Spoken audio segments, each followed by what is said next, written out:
Hey guys, it's time to delve once again into the 10 Movie Kids pack and take a look at another fresh steaming pile of what the hell. Bailey's Billions.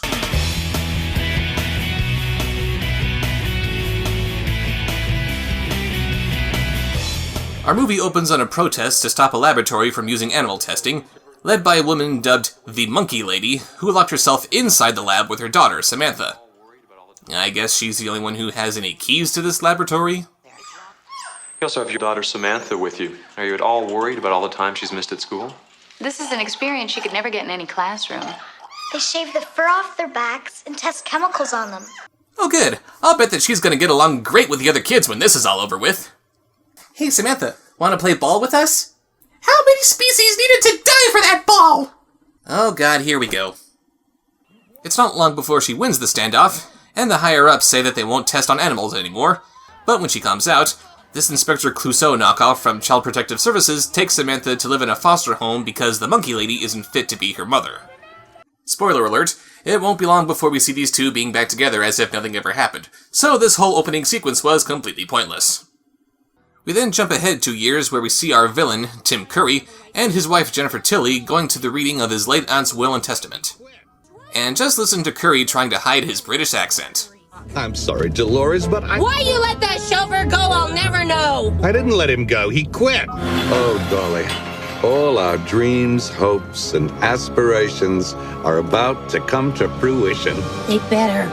Well, I was Aunt Constance's favorite nephew. You are her only nephew. We also have Dean Cain starring as Ted, an animal behaviorist in charge of the aunt's dog, Bailey. They're gonna be waiting for us down in the music room. Yes, you too. That lawyer, Mrs. Blake, she asked specifically. Put a muzzle on it, Ted.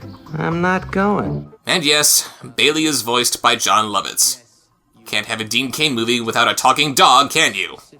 Don't make me pick you up and carry you, because I will. You carry me? Who do you think you are, Superman? They all meet downstairs to read the will, and Bailey says hello in as friendly a manner as possible.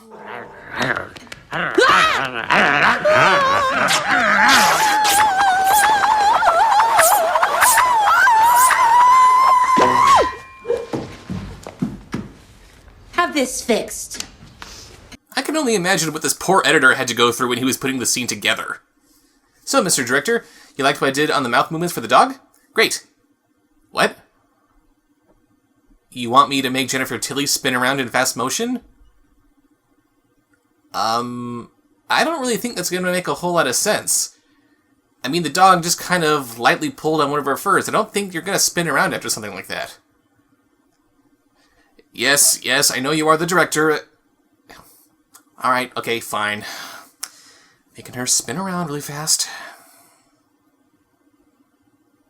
I wonder if the director for Ghost Trap is still hiring. They all gather for the aunt's will, and guess who gets her entire fortune? My dear dog, Bailey. Bailey, you have been my sword and my shield. My life's true companion these past 7 years. Oh, I'll miss you, boy. I'll miss you too. I honestly can't tell what's more bizarre. Kids' movies that feature a millionaire giving their fortune to some animal, or the fact that this happens rather frequently in the real world. No, I'm serious, I looked it up. Oprah's doing the same thing for her dogs when she dies. And did she seriously call her dog her sword and her shield? Is she describing Bailey using her old wedding vows? Ew. Old Mother Hubbard went to the cupboard to get her old dog a bone. She bent over. Rover took over. She got a bone of her own, I don't know. We then see Samantha, who looks exactly the same as she did 2 years ago, as she meets this kid named Max in front of a pet store. Look at that one. Isn't he cute? Those puppies, they're probably from a puppy mill. A what? A puppy mill. Greedy, scummy crooks run them. They're these horrible, rotten, stinky places, full of sick dogs. They're all crammed in together, and they get dreadful sores and chronic infections. They're not given enough food and water, and they're taken from their mothers way too early. Hey, you want to get some lunch? My treat. Oh, I suppose you want to take me to one of those horrible fast food places, right? You know that the animals are horribly tortured before they're slaughtered, right? Okay, we'll get you a salad then. Oh, you mean those salads that were picked by exploited migrant workers? I'm regretting saying hello to you. Actually, Max thinks that she's totally awesome because of her mom's history of protests. We then cut back to Tim Curry and Jennifer Tilly, who I'm just going to call Timifer in this review, who aren't too happy about their situation. How could she have loved that mutt so much? Unfortunately, my dear, it doesn't say so much about how much she loved the dog as it does about how little she loved us. Oh, it's not fair! Not fair! That money should be ours! Academy Award nominee Jennifer Tilly, ladies and gentlemen. And you might be asking yourselves why they're so broken up about being left out of the will, since they're already doing pretty well for themselves, but they actually lost their embezzled funds through a series of bad investments. $10 million! That money was supposed to go to the animals! Why did I ever let you invest in that stupid business? It is not a stupid business. It is a stroke of entrepreneurial genius. Don't make me get ghetto on your ass! We then see the stupid business they invested in, which is a puppy mill. And it looks like it was designed by Joel Schumacher! Ah! I could ask the obvious question of why it has this crazy lighting and why someone's blowing bubbles. Fucking bubbles! But what I'm really wondering is why Timifer needs to enter this place through a secret entrance in the basement of the old lady's animal rescue. Once we start turning a profit, the sky's the limit. We'll make millions. Many, many millions. Billions, Casper. I want billions. And you shall have them, my Dolores. Puppy steps, baby. Puppy steps.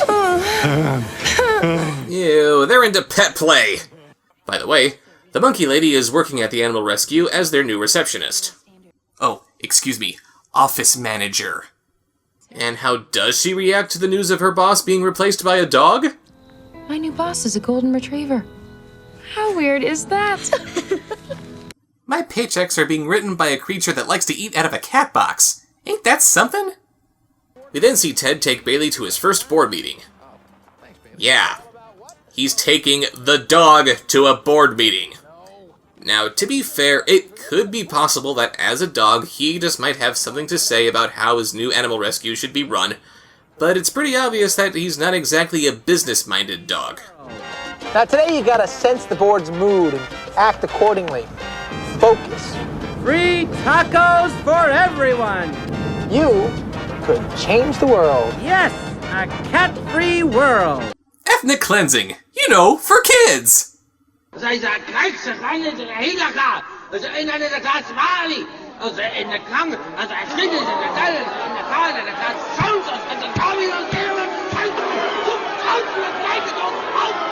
they get to the meeting, and everyone else seems to be perfectly fine with Bailey literally barking orders.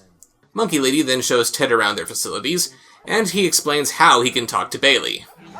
See, I'm an animal behaviorist. I can tell what they're visualizing, and then I put that back into words. In other words, he's just making it up.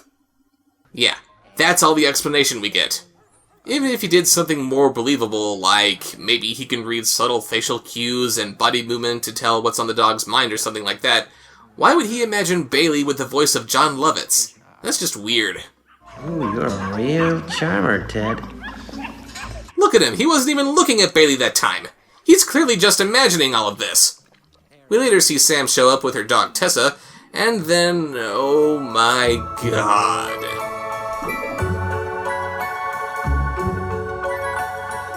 There's no nice way of saying this, Ted, but you need help.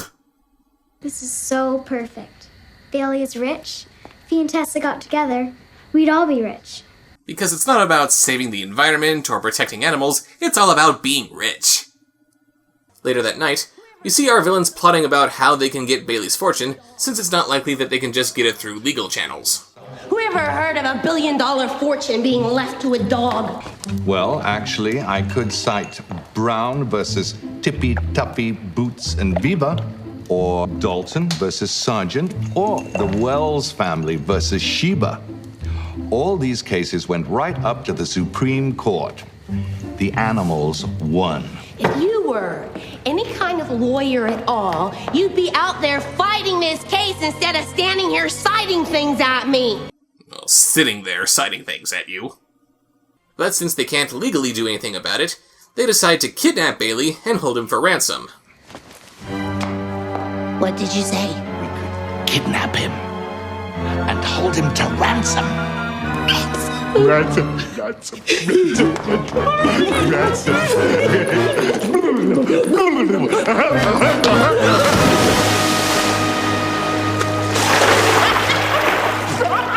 And they proceeded to reenact their favorite scene from the movie Showgirls. Cut to something else! Oh, thank God that Child Protective Services guy shows up to give us some much-needed comic relief. Yeah, his deal is that he's trying to stop Monkey Lady from staging any more protests, but this ends up going absolutely nowhere, so let's just try to ignore him. Ted and Bailey bump into Monkey Lady and Tessa the next day, and we can still see and hear the dogs talk to each other despite Ted being completely distracted from what they're doing. If the animals can talk only when he's paying attention to them, how are we hearing them when his focus is somewhere else entirely? You can talk to dogs? Well, some other animals too, but mostly dogs. What's he thinking right now? X-rated. He was thinking of doing something horrible to that little girl. Nicely done, movie.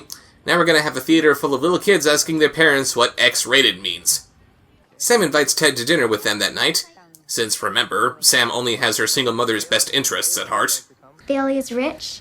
If he and Tessa got together, we'd all be rich. And Bailey helps Ted get all glammed up for his date. And in case you're wondering, this is the only thing that we see Bailey actually do with his newly acquired wealth. You'd think we'd have run into an excessive spending montage a long time ago, but then this dog was always living the high life. How exactly has inheriting billions of dollars changed his life in any way? So they show up at Monkey Lady's house, where they have a triple date with Sam and Max. And this is what Bailey was thinking about earlier. So they get a little time to talk about themselves, like how Ted got to where he is today because Bailey is such a great communicator, and how Sam's father died during childbirth. Sam and Max are at the animal rescue the next day, since I guess their school gave them the day off after that one kid brought an elephant to class, and they follow Tim Curry into his secret puppy mill. And yeah, I know the guy is basically broke right now, but couldn't he afford to put some locks on the doors? You know, I used to have tremendous potential. My life was full of promise. Now it's a smelly pile of doggy-do. Yeah, Tim Curry's not acting, he's actually just lamenting about his career.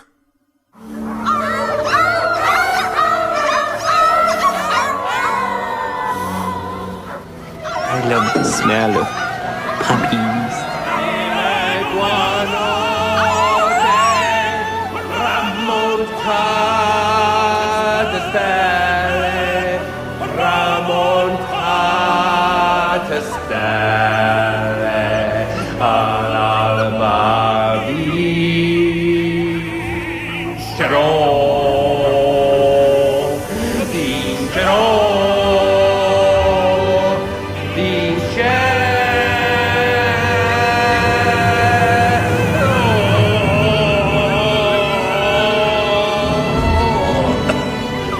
Once again, I find myself asking the same question that I so often ask when reviewing these movies. Why isn't the movie about this guy? Some poor man with the music in his soul loves every one of these puppies and doesn't know that what he's doing is horrible? Andrew Lloyd Webber needs to make a musical out of this guy. Tessa and the kids go back to the rescue where they tell Ted and Monkey Lady what they saw. Okay. Calm down. First of all, why is Ted imagining that Tessa is stuttering? Second, was there really nothing that they could do to make the dog look a little bit more afraid than this? Look at her, she's just fine! But Sam's mom doesn't believe her about the puppy mill, so Sam and Max go back later that night to get some more evidence. And I guess that picture that Max took earlier doesn't count. And Bailey, for some reason, thinks that Tessa might be in trouble, so he gets Ted to take him to the animal rescue. Look what time it is. Are you crazy? Come on. Fine, I'll go by myself. Okay, fine. You want to stop for a taco? Thanks for undermining the severity of the situation there, Bailey.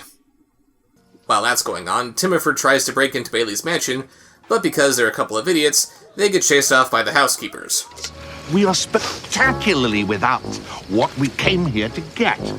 Dignity, respect, self-esteem. Stop me when I get it.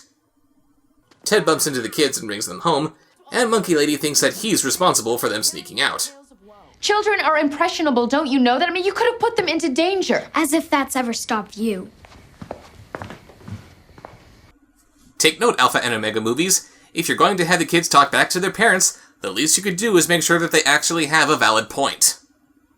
Ted takes Bailey home, looking a little bit too happy for someone who just got chewed out by his girlfriend, and Bailey smells Timifer out in the bushes. There's something in the air tonight. Oh, Lord.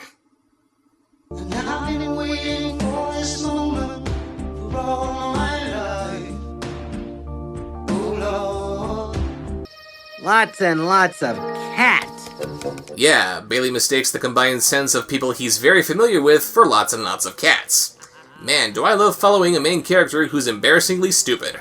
So they finally kidnap Bailey, and now they can hold him for ransom just like they wanted. I have a much better idea than some piddly little ransom.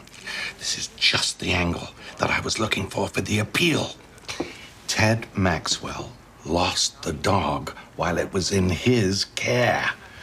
How good a guardian does that make him? You are so clever. I want to eat your soul.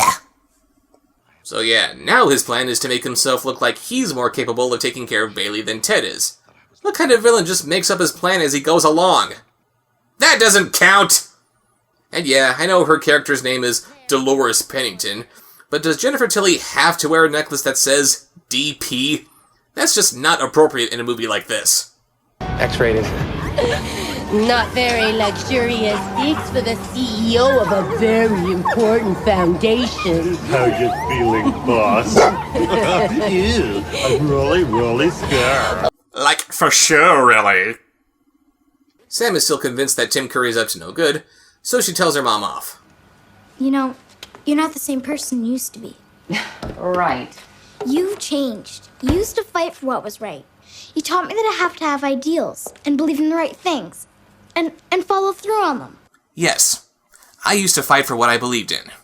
I will fight and protest for animal rights until I am blue in the face.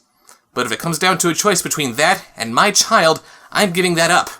I had to learn the hard way how to play by the rules. What's going to have to happen to you for you to do the same? No, of course she doesn't say that. That would actually be a real dilemma that the both of them would have to work through together. We've instead got to save this millionaire dog from being a pawn in some evil guy's get-rich-quick scheme. They go to the puppy mill that night to get some more evidence, where they find Bailey locked up inside. And again, we see the dogs talking without Ted around to interpret it. How does this work exactly? They get captured by the Phantom of the Puppy Mill here, and Monkey Lady starts talking opera with him to distract him while the kids break free. And crashing headfirst into the guy is enough to take him down. Meanwhile, Timifer is trying to make the case that they should be Bailey's legal guardians, while the judge is smashing walnuts with his gavel. Because smashing walnuts is funny. Ted then shows up to save them the next day, where they've gotten now completely on their own. Thank God I saved you! And then they all show up to expose the puppy mill.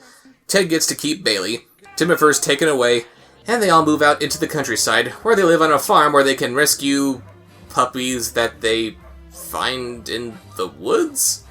I don't know, I'm done trying to figure this movie out. So that was Bailey's Billions, and frankly, it deserves the old Yeller treatment. The story is a cliched mess, the characters are dumb, the presence of these big actors is just embarrassing, the dog barely talks, and when he is talking you wish he wasn't, it's just a complete waste of time. And there's only one thing that can be said that can wrap this whole movie up in a nutshell. It stinks!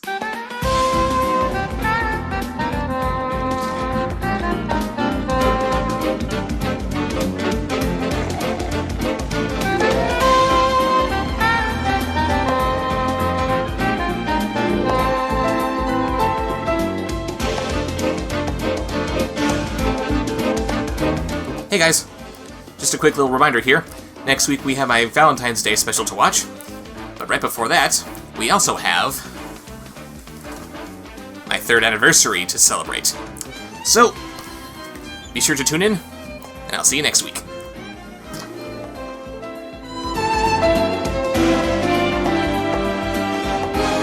Celebrity celebrity voices are impersonated. No celebrities were harmed in the filming of this episode. Excuse me, sir. The show's over. Is the snack bar still open? I had such a good time last night. I mean, I can't remember when I had such a good time with a human being. That's it, I'm out of here.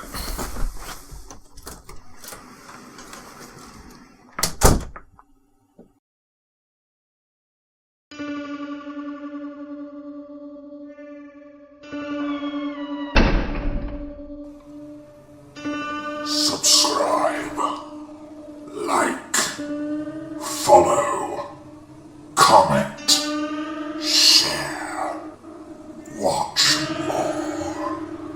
more.